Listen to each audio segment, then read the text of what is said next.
Hi hello ನಮಸ್ಕಾರ ಸ್ನೇಹಿತರೆ. ಅಬ್ಬಬ್ಬಾ, ಲಕ್ಷ್ಮಿಯ ನಾಟಕಕ್ಕೆ ಓ ಮೈ ಗಾಡ್, ನಿಜವಾಗ್ಲೂ ಕೂಡ ಎಷ್ಟು ಹೊಗಳಿದ್ರು ಕೂಡ ಸಾಲಲ್ಲ ಅಂತ ಹೇಳ್ಬೋದು. ನಿಜವಾಗ್ಲೂ ಕೂಡ ಲಕ್ಷ್ಮಿ ಕೀರ್ತಿಯಾಗಿ ತುಂಬ ಚೆನ್ನಾಗಿ ನಟನೆ ಮಾಡ್ತಿದ್ದಾರೆ.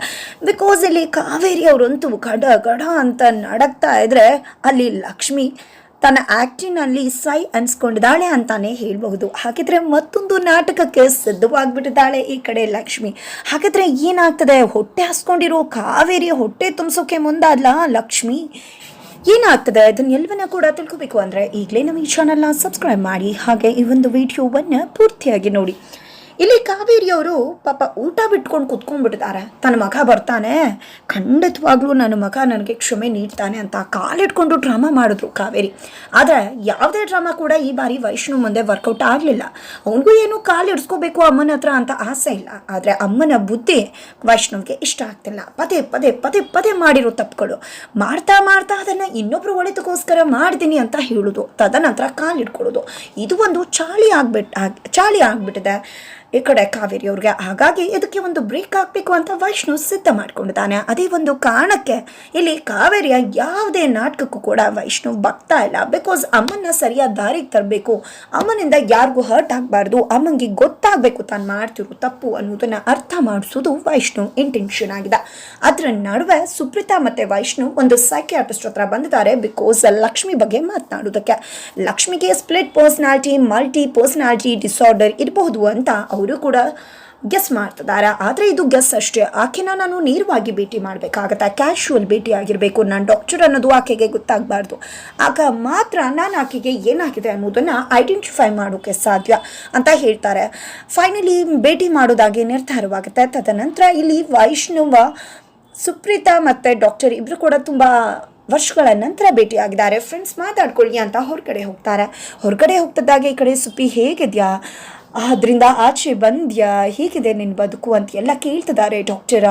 ಆಚೆ ಬಂದಿದ್ದೀನಿ, ನನ್ನ ಮಗನ ಮೇಲೆ ಯಾವುದೇ ರೀತಿ ಪರಿಣಾಮ ಆಗದಾಗೆ ಬೀರ್ದಾಗೆ ಕಾಪಾಡ್ಕೋತಾ ಇದ್ದೀನಿ ಅಂತ ಹೇಳ್ತಾರೆ. ಖಂಡಿತವಾಗ್ಲೂ ಸುಪ್ಪಿ, ನಿನ್ನನ್ನು ಬಿಟ್ಟು ಆ ಜಾಗದಲ್ಲಿ ಬೇರೆ ಯಾರೇ ಇದ್ದಿದ್ರು ಕೂಡ ಅದನ್ನು ಫೇಸ್ ಮಾಡೋಕ್ಕಾಗ್ತಿರ್ಲಿಲ್ಲ. ಎಂಥ ಘಟನೆ ಅದು, ಎಂಥ ಪರಿಸ್ಥಿತಿಲಿದ್ದೆ ನೀನು ಅಂತೆಲ್ಲ ಹೇಳ್ತಿದ್ದಾರೆ. ಹಾಗಿದ್ರೆ ಸುಪ್ರೀತಾ ಅವ್ರ ಬದುಕಲ್ಲಿ ಅಂತಿಂಥ ಘಟನೆ ನಡೆದಿಲ್ಲ, ಒಂದು ದೊಡ್ಡ ಘಟನೆನೇ ನಡೆದಿದೆ ಅನ್ನೋದು ಗೊತ್ತಾಗ್ತದೆ. ಆದರೆ ವೈಷ್ಣವ್ ಹೊರಗಡೆ ಇದ್ರೂ ಕೂಡ ಈ ಮಾತುಗಳು ವೈಷ್ಣವ್ ಕಿವಿಗೆ ಬೀಳುತ್ತೆ. ಅವನಿಗೂ ಕೂಡ ಗೊತ್ತಿರಲಿಲ್ಲ. ಆದರೆ ಈಗ ಖಂಡಿತವಾಗ್ಲೂ ಕೂಡ ಅತ್ತೆಯ ಬದುಕಲ್ಲಿ ಏನೋ ಒಂದು ದೊಡ್ಡದಾಗಿ ನಡೆದಿದೆ ಅಂತಕ್ಕಂಥದ್ದು ಇಲ್ಲಿ ವೈಷ್ಣವ್ಗೂ ಕೂಡ ತಿಳಿತಾ ಇದೆ. ನಂತರ ಈ ಕಡೆ ಮನೆಗೆ ಬಂದರೆ ಈ ಕಡೆ ಲಕ್ಷ್ಮಿ, ಗಂಗಕ್ಕ ಇಬ್ರು ಕೂಡ ಕಾವೇರಿ ಮುಂದೆ ಲಾಕ್ ಆಗೇ ಬಿಟ್ಟಿದ್ರು.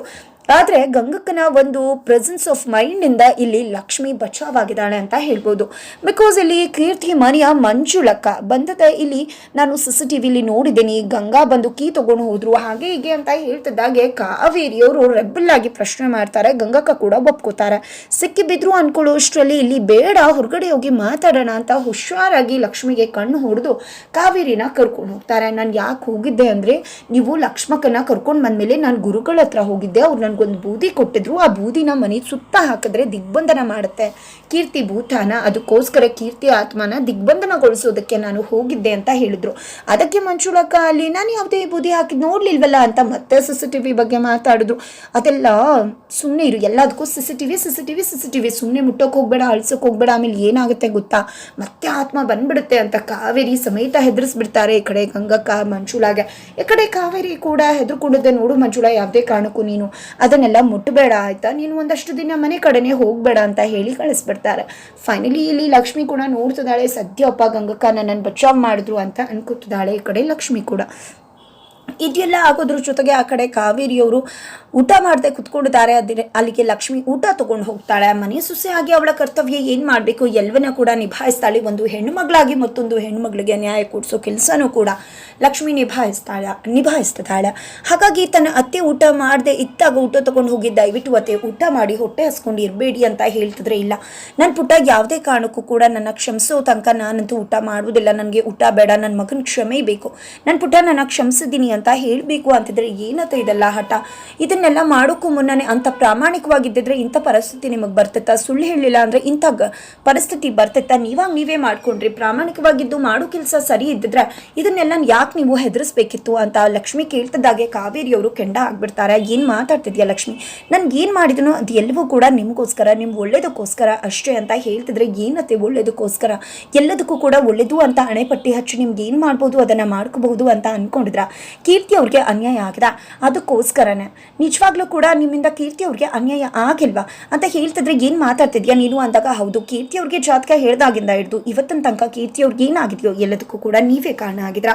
ನಿಜ ಹೇಳಬೇಕು ಅಂದರೆ ನೀವು ಅವತ್ತು ಯಾಕೆ ವೈಷ್ಣವ್ಗೆ ಸತ್ಯ ಹೇಳಿದೆ ಜಾತಕದ ವಿಷಯ ಕೀರ್ತಿಗೆ ಹೇಳಿದ್ರೆ? ನಿಮಗೆ ಕೀರ್ತಿ ಅಂದರೆ ಇಷ್ಟ ಇರಲಿಲ್ಲ, ಅದಕ್ಕೋಸ್ಕರ ಕೀರ್ತಿ ವಿಷಯವಾಗಿ ಮಾತು ಕೊಡೋ ರೀತಿ ನಟನೆ ಮಾಡಿ ನಮ್ಮಿಬ್ರು ಒಪ್ಪಂದದ ಮದುವೆ ಮಾಡಿಸಿ ನಾವಿಬ್ರು ಜಗಳ ಆಡ್ತಾ ಇದ್ರು, ಮದುವೆ ಬರದೆ ನಿಮ್ಮ ಬೇಳೆಕಾಳನ್ನ ಬೇಯಿಸ್ಕೊತಿದ್ರಿ. ಆ ರೀತಿ ನಿಮಗೆ ಇಂಟೆನ್ಷನ್ ಇತ್ತಿಲ್ಲ ಅಂತಿದ್ರೆ ನೀವು ಮದುವೆ ಬಂದು ಏನಾಗಿದೆ ಅನ್ನೋ ವಿಷಯ ಹೇಳ್ಬೋದಿತ್ತಲ್ವ? ನನ್ನ ಮತ್ತು ಕೀರ್ತಿ ನಡುವೆ ಆಗಿದ್ದ ಜಗಳನ ನಿಲ್ಲಿಸ್ಬೋದಿತ್ತಲ್ವ? ಆದರೆ ಏನು ಮಾಡಿದ್ರಿ ನೀವು? ಖಂಡಿತವಾಗ್ಲೂ ನಿಮ್ಮ ಉದ್ದೇಶ ಇದ್ದಿದ್ದು ಕೀರ್ತಿ ಬದುಕನ್ನು ಹಾಳು ಮಾಡೋದು. ನಿಮ್ಮ ಸ್ವಾರ್ಥಕ್ಕೋಸ್ಕರ ಕೀರ್ತಿಗೆ ಮೋಸ ಮಾಡಿದ್ರೆ, ಕೀರ್ತಿ ಇಷ್ಟ ಇಲ್ಲದೆ ಇರೋ ಕಾರಣಕ್ಕೆ ಆಕೆಗೆ ಮೋಸ ಮಾಡಿ ದೂರ ಮಾಡಿ ನನ್ನನ್ನು ಮದುವೆ ಮಾಡಿಸ್ಕೊಂಡ್ರಿ. ಎಲ್ಲವೂ ಕೂಡ ಗೊತ್ತದೆ. ಆದರೆ ಒಂದು ಸತ್ಯ ಹೇಳ್ತೀನಿ ತಿಳ್ಕೊಳ್ಳಿ, ಸತ್ಯನ ಮುಚ್ಚಿಡೋಕ್ಕೆ 100 ಸುಳ್ಳು ಹೇಳ್ಬೋದು, ಆದರೆ ಸತ್ಯ ಒಪ್ಕೊಳ್ಳೋಕ್ಕೆ ಎದೆಕಾರಿಕೆ ಅನ್ನೋದು ಬೇಕು ಅಂತ. ನೀವು ಇದೇ ರೀತಿ ಮಾಡ್ತಾ ಹೋದರೆ ಖಂಡಿತ ನೀವು ಯಾವುದಕ್ಕೋಸ್ಕರ ಇಷ್ಟೆಲ್ಲ ಮಾಡಿದ್ರೋ ಅದೇ ನಿಮ್ಮಿಂದ ದೂರ ಆಗಿಬಿಡುತ್ತೆ ಅನ್ನೋ ಎಚ್ಚರಿಕೆ ನಿಮಗಿರಲಿ ಅಂತ ರಬ್ಬಲ್ಲಾಗಿ ಲಕ್ಷ್ಮಿ ಹೇಳಿ ಹೋದರೆ ಕಾವೇರಿ ಅವ್ರಿಗೆ ಭಯ ಶುರುವಾಗುತ್ತೆ. ಲಕ್ಷ್ಮಿಗೆ ಎಲ್ಲ ವಿಷಯ ಕೂಡ ಗೊತ್ತಿದೆಯಾ, ಏನಪ್ಪ ಮಾಡೋದು? ಇವಳು ಮಾತಾಡ್ತಿರೋದು ನೋಡಿದ್ರೆ ನನ್ನ ಪುಟ್ಟನೇ ನನ್ನಿಂದ ದೂರ ಆಗ್ತಾನೆ ಅನ್ನೋ ರೀತಿ ಮಾತಾಡ್ತಿದ್ದಾಳಲ್ಲ, ಮೊದಲು ಇವಳನ್ನು ನನ್ನ ಪುಟ್ಟನ ಲೈಫಿಂದ ದೂರ ಮಾಡಬೇಕು ಅಂತ ಕಾವೇರಿ ನಿರ್ಧಾರ ಮಾಡ್ತಾರೆ. ನಂತರ ಈ ಕಡೆ ಲಕ್ಷ್ಮಿ ಗಂಗಕ್ಕನ ಹತ್ರ ಸತ್ಯ ಗೊತ್ತಾಗ್ಬಿಡ್ಬೋದು ಅನ್ಸತ್ತೆ, ನಾವು ನಾಟಕ ಮಾಡ್ತಿದ್ದೀವಿ ಅಂತ. ಅದಕ್ಕೂ ಮುನ್ನ ಸತ್ಯ ಒಪ್ಕೊಳ್ಳೋ ಹಾಗೆ ಕಾವೇರಿ ಅತ್ತೆ ನಾವು ಮಾಡಲೇಬೇಕು ಅಂತ ಮಾತಾಡ್ಕೋತಾರೆ. ತದನಂತರ ಊಟ ಕೂತ್ಕೊಂಡಿದ್ದಾರೆ. ಕಾವೇರಿನ ಕರೆದ್ರು ಬರ್ತಾ ಇಲ್ಲ. ಈ ಕಡೆ ವೈಷ್ಣವ್ ಕೂಡ ಕೂಗ್ತಾನೆ ಇಲ್ಲ, ನೀನು ಕ್ಷಮಿಸೋ ತನಕ ನಾನು ಬರೋದಿಲ್ಲ ಅಂದರೂ ಕೂಡ ವೈಷ್ಣವ್ ಇಲ್ಲ ಅಮ್ಮ ನಾನು ಊಟ ಮಾಡ್ತೀನಿ, ನಾನು ಇವಾಗೇನಾದರೂ ಊಟ ಮಾಡಿದೆ ನಿನಗೆ ಬಗ್ಗಿದ್ರೆ ಖಂಡಿತ ನಿನಗೆ ನೀನು ಮಾಡಿದ್ದೇನು ಅಂತ ಅರ್ಥ ಆಗೋದಿಲ್ಲ, ನೀನು ಮಾಡಿದ್ದೇನು ಅಂತ ಅರ್ಥ ಆಗಬೇಕು, ಇನ್ನೊಬ್ರು ಮನಸ್ಸಿನ ನೋವು ನಿನಗೆ ಅರ್ಥ ಆಗಬೇಕು ಅಂತ ಅಂದ್ಕೊಂಡಿದ್ದೆ. ಅಮ್ಮನೂ ಊಟಕ್ಕೆ ಕರೀದೆ, ತಾನೇ ಊಟ ಮಾಡಿಬಿಡ್ತಾರೆ. ಇದರಿಂದ ಎಲ್ರಿಗೂ ಆಶ್ಚರ್ಯ ಆಗುತ್ತೆ. ಈ ಕಡೆ ಕಾವೇರಿಯವರು ತನ್ನ ಮಗ ನನಗೋಸ್ಕರ ಊಟ ಮಾಡಿದೆ ಕಾಯ್ತಿರ್ತಾನೆ, ಬರ್ತಾನೆ ಅಂದ್ಕೊಂಡ್ರೆ ಗಂಗಕ್ಕ ಹೋಗಿ ವೈಷ್ಣವಂದು ಊಟ ಆಯಿತು ಅಂದ್ಬಿಡ್ತಾರೆ. ಈ ವಿಷಯ ಕೇಳಿದೆ ಕಾವೇರಿ ಅವ್ರಿಗೆ ಗಾಬರಿ ಆಗುತ್ತೆ. ಏನು ನನ್ನ ಪುಟ್ಟ ನನ್ನನ್ನು ಬಿಟ್ಟು ಊಟ ಮಾಡಿಬಿಟ್ನ ಅಂತ ಅಂದ್ಕೊಂಡಿದ್ದೆ. ಇದಕ್ಕೆಲ್ಲ ಕಾರಣ ಲಕ್ಷ್ಮಿನೇ ಇಷ್ಟೆಲ್ಲ ಮಾಡಿರೋದು. ಇಲ್ಲ ನನ್ನ ಮಗ ನನ್ನ ಹತ್ರ ಬಂದೇ ಬರಬೇಕು, ಬರೋ ತನಕ ನಾನು ಊಟ ಮಾಡೋದಿಲ್ಲ ಅಂತ ಡಿಸೈಡ್ ಮಾಡ್ಕೋತಾರೆ. ಹತ್ತ ಕಡೆ ವೈಷ್ಣವ್, ಅಮ್ಮ ನನಗೆ ಊಟ ಸೇರ್ತಿರ್ಲಿಲ್ಲ, ಆದರೆ ಏನು ಮಾಡಲಿ, ನೀನು ಮಾಡ್ತಿರೋ ಕೆಲಸ ಆಗಿದೆ, ಅದಕ್ಕೋಸ್ಕರ ನಿನಗೆ ಬುದ್ಧಿ ಕಲಿಸ್ಬೇಕು ಅಂದರೆ ನೀನು ಊಟ ಮಾಡದೆ ಇದು ಮಾತ್ರಕ್ಕೆ ನಾನು ಸೋತ್ರೆ ಖಂಡಿತ ನೀನು ಬುದ್ಧಿ ಕಲಿಯೋದಿಲ್ಲ, ಅದಕ್ಕೋಸ್ಕರನೇ ನಾನು ಈ ರೀತಿ ಊಟ ಮಾಡಿದ್ದು, ತುಂಬ ಸಂಕಟ ಆಗ್ತಿತ್ತು ನನಗೆ ಅಂತ ಹೇಳ್ತಾನೆ.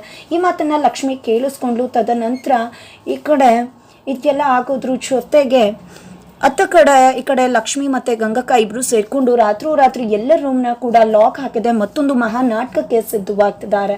ಜೊತೆಗೆ ಈ ಕಡೆ ಕಾವೇರಿಯವರು ಹೊಟ್ಟೆ ಹಸ್ಪನ್ನ ತಡ್ಕೊಳ್ಳೋಕ್ಕಾಗಿ ಅಡುಗೆ ಮನೆಯಿಂದ ಯಾರಿಗೂ ಕಾಣ್ದಾಗೆ ಊಟ ತಗೊಂಡು ಬರ್ತಾರೆ. ಆದರೆ ಲಕ್ಷ್ಮಿ ಗಂಗಕ್ಕ ಇಬ್ಬರು ಕೂಡ ಅದನ್ನು ಗಮನಿಸದೆ ಇದೇ ಸರಿಯಾದ ಟೈಮ್ ಅಂತ ಅಂದ್ಕೊಂಡಿದ್ದೆ. ಲಾಕ್ ಹಾಕಿದೆ. ಈ ಕಡೆ ಲಕ್ಷ್ಮಿ ಕೀರ್ತಿಯಾಗಿ ಕಾವೇರಿ ಅವ್ರನ್ನ ಇನ್ನಿಲ್ಲದಂತೆ ಕಾಡೋಕೆ ಶುರು ಮಾಡ್ಕೊತಿದ್ದಾಳೆ. ನಾನು ಬಂದಿರೋದೇ ನೀವು ಸತ್ಯ ಬಾಯ್ಬಿಡ್ಸೋಕೆ, ನೀವು ಸತ್ಯ ಹೇಳಲೇಬೇಕು ಆಂಟಿ ಅಂತ ಹೇಳ್ತಿದ್ದಾಗೆ ಕಾವೇರಿಯವರು ನಡ್ಕೋಗ್ತಿದ್ದಾರೆ. ಹಾಗಾದರೆ ಮುಂದೆ ಏನಾಗುತ್ತೆ ತಿಳ್ಕೋಬೇಕು ಅಂದರೆ ಮುಂದಿನ ವಿಡಿಯೋಗೋಸ್ಕರ ವೇಟ್ ಮಾಡೋದನ್ನು ಮರಿಬೇಡಿ.